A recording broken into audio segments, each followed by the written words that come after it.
have something special. You have greatness within you. My name is Les Brown, and each week we bring you programs with individuals who've overcome the odds. And they bring messages. I call them messengers of hope, because I know that when there's hope in the future, that gives you power in the present. And our special guest today, she is a TV host in the UK, but she's an author of You Are Bigger Than Your Challenges, and she's an individual who's teaching people methods and techniques, women and men around the world, how they can live their dreams rather than their fears. Her name is Natalie Brown. Natalie, how are you? I'm good, thank you. How are you? I'm doing better than good. You look fantastic. Thank you. I want to ask you, when you look at the title, You're Bigger Than Your Challenges, L.C. Robinson said something. He said, things may happen around you and things may happen to you, but the only things that really count are the things that happen in you.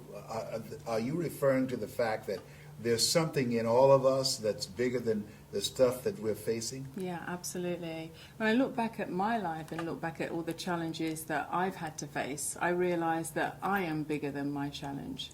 And I know there are so many people out there that are facing challenges each and every day. We have obstacles that we have to overcome.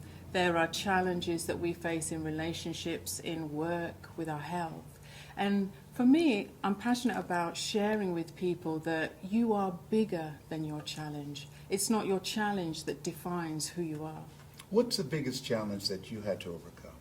The biggest challenge I've had to overcome was about 12 years ago, Les, I had a nervous breakdown. I suffered with anxiety and depression. And it was the kind of breakdown where the depression was just very difficult for me. It was very difficult for me to think straight. I had suicidal thoughts. But it was the anxiety that was the toughest part for me.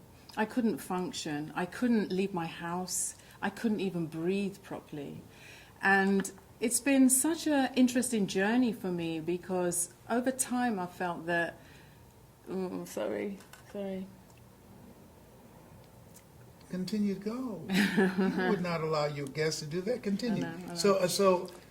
So when you look at you were going through this challenge, how did you develop the strength to get through it and get on the other side of it? Well, there was really a process of four things that I needed to look at. One was to check my ID. And by that I mean to check my identity, because I'd completely lost who I was. You know, to check your ID these days, you get asked if you're going into a nightclub or if you're going to buy some liquor or some alcohol. But for me at that particular time when I had the breakdown, I was in a relationship that I should never have been in. Now, it wasn't an abusive relationship, but it was a very stressful relationship. And when I think back to my own identity, it wasn't who I am. You know, I settled for something that wasn't me. And so the manifestation of the breakdown came from the stress of that relationship. So I had to figure out, I had to make a choice. Do I want to stay in this relationship, or do I want to go from this relationship? And the second point as well is about a vision. I didn't have a vision for my life. I didn't know what to do. I didn't know where to go. I didn't really understand my passion or my purpose or my calling. So when I had the breakdown, I was just completely lost. It felt like there was no hope for me. And the third point is I had to rise above my feelings, because there were days when I just didn't want to do anything. Like I said, I couldn't breathe, I couldn't function, and I didn't even want to get out of bed. And I specifically remember the only thing that really helped me when it was really tough, and this might sound a bit crazy, was that I would get into the bath. I needed a hot bath to try and help me to relax. And so I had to find a way to rise above my feelings and to realize that these are just feelings. One day you could have a feeling that's negative and the next day have a positive feeling. And the fourth thing that really helped to me was about taking action.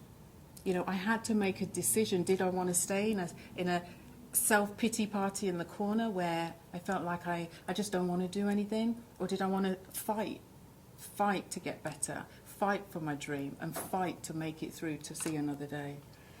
When you look at that time, did you at any time seek psychiatric help or go to visit a psychologist or try and get some counseling to help you make some good decisions? Because they said when when people are under a lot of stress, many times you don't have the bandwidth to make the right decisions. Yeah, yeah. And I did, and I tried everything. I tried counseling, I tried psychologists, I tried Chinese herbal remedies, I tried acupuncture, I tried everything.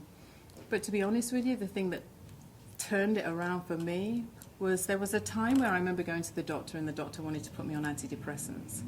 And I didn't want to go on the antidepressants, but I took the prescription. I went to the pharmacist and she said to me just casually, "Oh, these tablets are for people with epilepsy." And I thought, okay, well, I don't have epilepsy, so it's not really relevant to me. So it kind of just went above my head. But a friend of mine was trying to get me to go to church. But at the time I wasn't a Christian, and I said, how is church going to help me? It's just not relevant to me. But she gave me a Bible, and I will never forget that when I took these antidepressants, I took them and I put them in the drawer. So I didn't actually take any, I just put them in a drawer. But after 3 days, my Bible was open on my bed, and the scripture that was coming up was that Jesus healed the epileptic. Wow. And I knew that God Yes. was saying to me, it's the first time in my life that I actually really realized that God was talking directly to me. So I took those antidepressants, I threw them in the bin, and for me, it's just been a continuous journey of hanging on to my faith. So, there's a saying that coincidence is God's way of staying anonymous. And you knew on that day with the epilepsy pills and that scripture, you said, okay, I got it. I'm listening, and there's a song, God's trying to tell you something, and you got the message. I did, yeah. What would you say to people who have surrendered and given in to the challenges that they're facing? It might be their health. It might be a relationship that is no longer good for them. It might be a job where they're stressed out. What would you say to them to help get them through that challenge and face and get a new perspective on where they are? Yeah, I would say don't give up hope, because once you lose hope, then what else is there? You can never give up hope, because tomorrow is always a new day and things can change in the blink of an eye. And so just I don't know whether if you're a Christian or not a Christian, then it's irrelevant, but at some point you have to change your mindset, because that's where the problem is. The problem is in the mind, and we have to work on changing our minds. And as I say, I'm a living witness, Les. I'm a living testimony of what can change. Because people always say to me, how did you get from, having a nervous breakdown to being a talk show host, interviewing the likes of Richard Branson, meeting the Oprah Winfreys and all the other people that I've been blessed to be around. And I just say to them that, you know what, I have a dream. I have a dream. We all have dreams.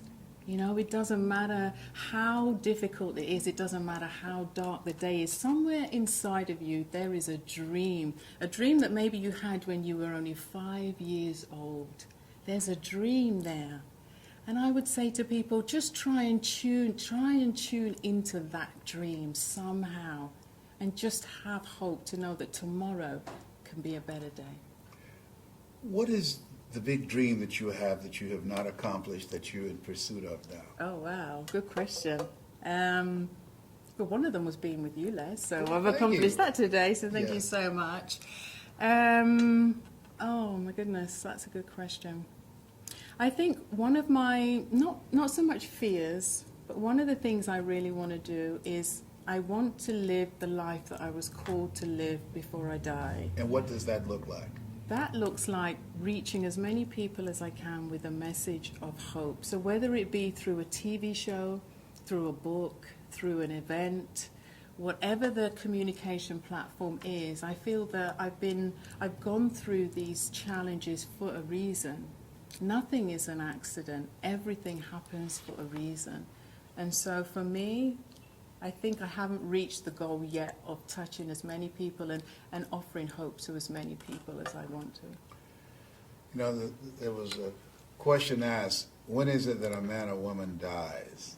And the answer was, when their dreams die. So you're still dreaming. I certainly am, sir. And you're encouraging others to do the same. I certainly am. And when they face obstacles, you're saying you are bigger than your challenge.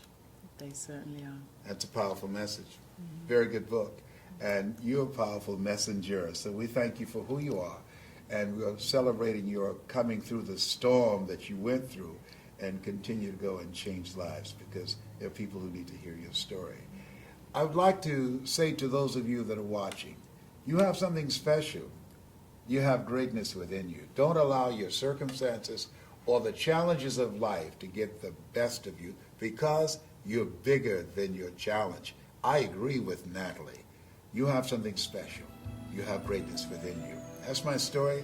I'm sticking to it. This has been Les Brown. This is Mamie Brown's baby boy.